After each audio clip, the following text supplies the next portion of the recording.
This is Dhanalakshmi, working as an assistant professor in Department of Business Administration, and today in my video lesson I'm going to handle the functions. So before I enter into this functions, let us a basic introduction about the financial management. The financial management is one of the functional areas of management. When compared to other functional areas like marketing, HR, then operations, it is one of the most important function because the finance is considered as the lifeblood of the business. When the finance is not properly handled by the company, it definitely disturbs the operations and finally it creates a loss to the company. So the company should be very careful in handling the finance. So that's why the company financial manager has to keep in his mind these three main decisions and these three main functions he has to take care of it. So what are the three main functions? The functions actually we used to categorize into primary and secondary. And in my video lesson, I'm going to handle the primary functions of three decisions. The one is financing decision, the second one is investment decision, and third one is dividend decision. So let us see the first decision in the functions of financial management. So what is a financing decision? So financing decision, just simply we can easily keep it in your mind. Here the company can determine how much capital they require to start. And the second thing is, after determining the requirements, the company has to find out the way for raising the capital. So comprising these two functions, we can say it's a decision handled under the financing decision. So simply we will state determining and raising of capital that required for the company. And in this video lesson, we are going to see some technical words which was used in finance. So the first word can you take in this decision, determining the capital. So in the financial management, how the company used to determine the capital, that we will say the concept is capitalization. So capitalization, how the company used to calculate here is, here I used to quote certain example. That is, if the company would like to find any new areas. So here the company has to go for purchasing the building. Here the company has to go for purchasing the land, and they have to install the machines. Then they have to go for getting the raw materials, and they have to assess the overheads. So these are all comprisingly, we will say this much capital we used to require. So in my example, I used to quote the building for rupees 2 lakhs, some machine for rupees 3 lakhs, and land is for 1 lakh. And for the raw material, I simply quoted as 2 lakhs per year, but it needs a lot of calculation. I hope you studied in the management accounting, cost accounting, the calculation of EOQ and levels of stock maintenance. That all we have to calculate, and based upon that, the company determine how much raw material they required for 1 month, for 1 day, then for 6 months, then for 1 year. So based upon that, the company has to maintain this much capital every day in their hands, and likewise for the overheads. So by comprisingly, we used to say here the company required the capital of rupees 10 lakhs. Still I am quoting only 5 things, but there are a lot of expenses. Okay, now the company determined the capital of rupees 10 lakhs. Then second aspects, look at the second aspects, the company has to go for raising the capital. So how the company has to go for raise the capital? And here the company has to fix through what sources they are going to raise the fund and in what proportion they are going to raise the fund. So these two things frame the capital structure of a company. So likewise, here I can give the example that related to the capitalization. Here, if the company is in need of rupees 10 lakhs, okay, now the company is going for raising the funds of 10 lakh. So here the company decide what sources. The company decide equity shares for rupees 5 lakhs, preference shares for rupees 3 lakhs, debentures for rupees 2 lakhs. And in what proportion is 5:3:2. So this is a capital structure of a company. And for deciding the capital structure also, there are a lot of factors. Here the company or definitely never go for raising the capital only with these three proportions. No. They can make a combinations of different equity shares plus preference shares plus debentures, or else a company will go for only equity, or else a company will go for equity plus preference alone. So these are all some various proportions, but the proportion is based upon the factors of capital structure. Here for your knowledge, I have given this one. So here under that I used to quote how the company will go for raising shares and debentures. So what is mean by shares? Share is nothing but it's a portion of capital of a company. So portion of capital of a company, in another angle we will say it's a owned capital, and shareholders are the real owners of the company. Here I have given one example. For example, if the company is having a capital of rupees 5 lakh. Now the company can divide it into 5,000 shares of worth of each 100 rupees. So likewise they can do it for the preference shares and the debentures. And they used to sell the shares through some financial institutions likewise, and they used to get the money from the public. Then the next way of raising the fund here is debentures. So debenture is nothing but the debt capital of a company. So let us see very briefly about the types of shares. Already I discussed in this video lesson, the shareholders are the real owner of the company. So while you look at the market, just we are having this, most probably every human being know there is only preference shares and equity shares. But when you go for various world markets, there are different type of shares. But for Indian market, just we normally these people know only about these two type of shares, preference shares and equity shares. And for your knowledge sake, today in India, no company does not exist with the preference shares. And even if the company raise a capital in terms of preference shares, now the company start to get back the shares. Now the preference shares does not exist in the market. But why we used to say it is a traditional thing that we used to follow. So for that you have to know about it. So preference shares, the shares which gain preference in sharing the profit of the company. Just why we used to give this preference shares? Once the company take the profit, the company first declare dividend to this preference shares. That's why we used to say the share is a preference shares. And one more thing here we have to consider, for the preference shares the company fixed certain fixed percentage of dividend. For example, the share worth is 100 rupees means the company will declare the dividend as 10%, that is 10 rupees. So this is the feature of preference shares. And you are having lot of types: cumulative, non-cumulative, redeemable, irredeemable, convertible, non-convertible.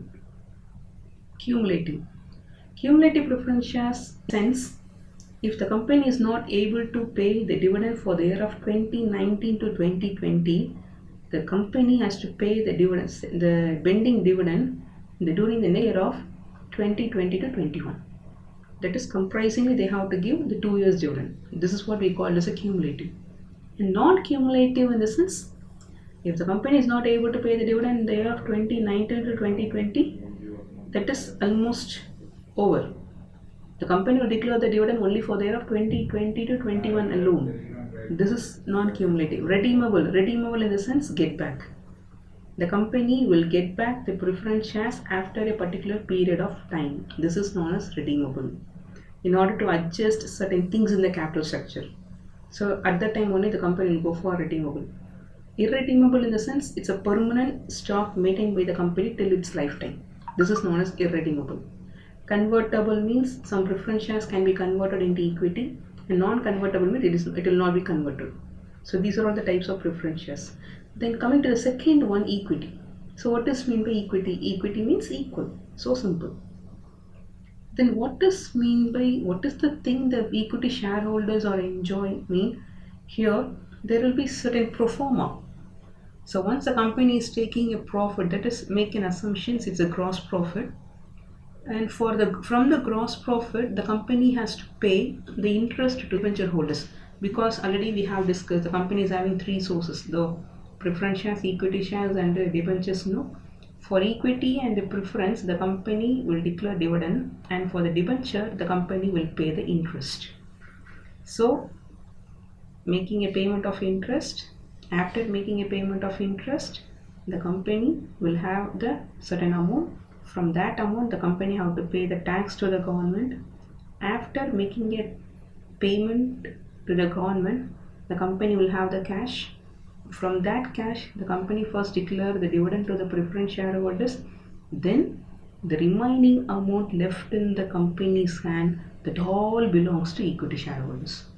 So the next thing is we are going to see about the debentures. So debenture, holders or the creditors of the company. The people who purchase the debentures as one of the capital used to consider the people as a creditors. So for the debentures, the company have to pay certain interest. And here also I used to go certain example: convertible, non-convertible, redeemable, irredeemable. So these are also the same meaning that we have seen in the preference shares. And by using all these sources, here the company has to fix the kinds and proportion. And by using all these sources, here the company has to frame the optimum capital structure. Here, what is mean the optimum capital structure? While the company framing the capital, the company has to keep at least a small portion of capital in the form of debt, because this debt inclusion will make the company to gain some tax advantage. That tax advantage will increase the EPS of the company. When there is increase in EPS, ultimately it will increase the share value in the share market. When the share value gets increased, it will increase the market value of the firm. So for everything, for everything behind this, this optimum capital structure is playing an important role. That is what we have to give more importance. Then the second decision is investment decision. So what does mean by investment decision? So it is a decision taken by the company about the investment of raised capital on the assets. Now the company is having bulk amount in their hands. Now the company has to decide where they have to go and make an investment. So here the company has to find the projects. They have to analyze the projects, and they have to consider the returns for each projects, and within how many years they will have to take they are able to take the returns. That all they have to calculate. So by using this raised capital, the company here they have to take two important decisions. The one is capital budgeting and another one is working capital. The budgeting decision made by the company by for making an investment in long-term asset, that is fixed assets. And whereas a working capital means, here the company has to decide how much amount they have to make an investment in current assets. It's nothing but working capital is nothing but the one day-to-day expenses.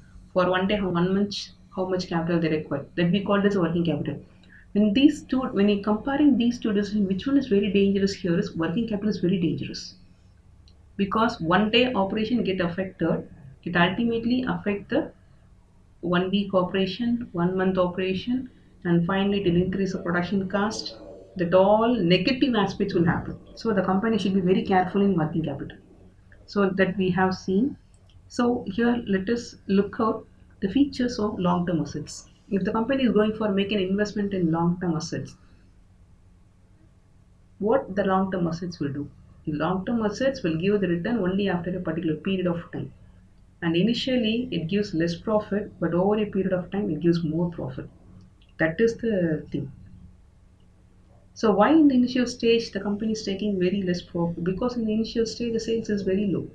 We could not say all type of assets can be better utilized. You are having a land, machines, building, whatever it is, everything has been utilized 100%. No, it definitely not happens. Up here, that only I used to quote it, no optimal utilization of resources. So ultimately, the profit and return will be low. But over a period of time, when the sales get increased, what will happen? It leads to optimization of resources and it reduces the cost. The profit will also high. Keep one thing always as a business student, you have to keep in one mind. When you like to increase your profit, the thing is you have to go for reducing the cost without compromising quality. That is very important. So this is a feature of long-term assets. And what about the short-term assets? Means the investment made in short-term assets will give the quick return, but it gives a less return, because many companies for the survival sake they will make more allocation for the long short-term assets, because the short-term assets which will be kept by the company as sufficient as an adequate, then only the company is able to survive. The first one is the company look after the survival, then only they will look after the profit. So when they are look after the survival, they compromise the profit. When they look after the profitability, they will compromise the survival. So here what will happen? So this is the major fault the company used to do. Here, when the company make an allocation for long-term assets more in number and less in short-term asset, it makes the company to go for winding up. Because already I told, For one day expenses, the company don't have any money in their hands. It simultaneously affect or disturb the company operations. It will reflect in the cost. Then it will reflect in the your price of the product. It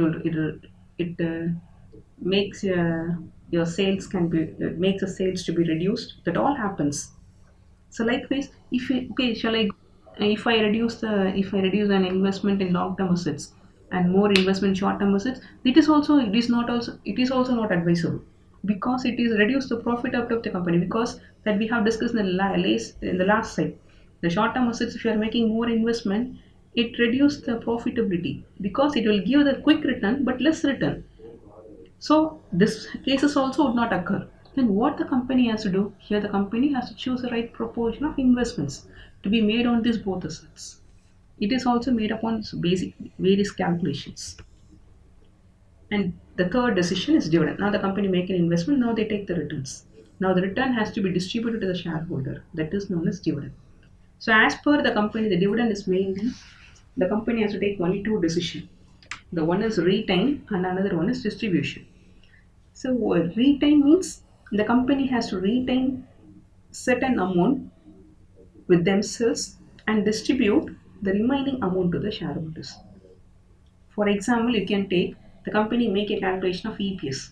For one equity share, it falls 12 rupees. Make an assumption. The 12 rupees cannot be declared as a dividend by the company. So here, in that 12 rupees, the company will retain 8 rupees or 4 rupees, 4 rupees as retention and the remaining 8 rupees as dividend. Why the company is retaining that 4 rupees means when the company is having more opportunities in the market, because still the company is having more market. When they are making an investment again in the business, they are able to take more profit when compared to this year. So that's why the company would like to retain the money that we call as a plowing pack of profit. And distribution, when the company will go for distribution means when the company don't have any opportunities, because whatever the money which falls for the equity shareholders is EPS, the company has to go for distributing, because when they used to keep the money as retaining, the shareholders will ask, if you retain this rupees, then the next year you have to give more than the retention amount. So when the company used to find when there will be no opportunities in the market, definitely if they used to retain, they never take any more returns, then the company will go for distributing the whole amount. So these two main decision is taken under dividend decision. And with this video lesson, I would like to give one assignment to your students.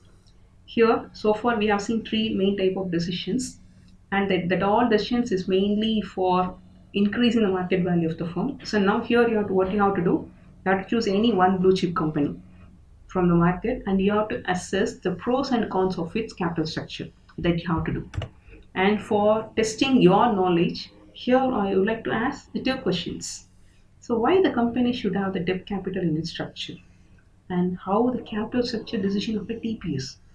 These two questions, again, listen to the video lesson or refer it in the books and give me the answer. And thanks for your listening. Thank you.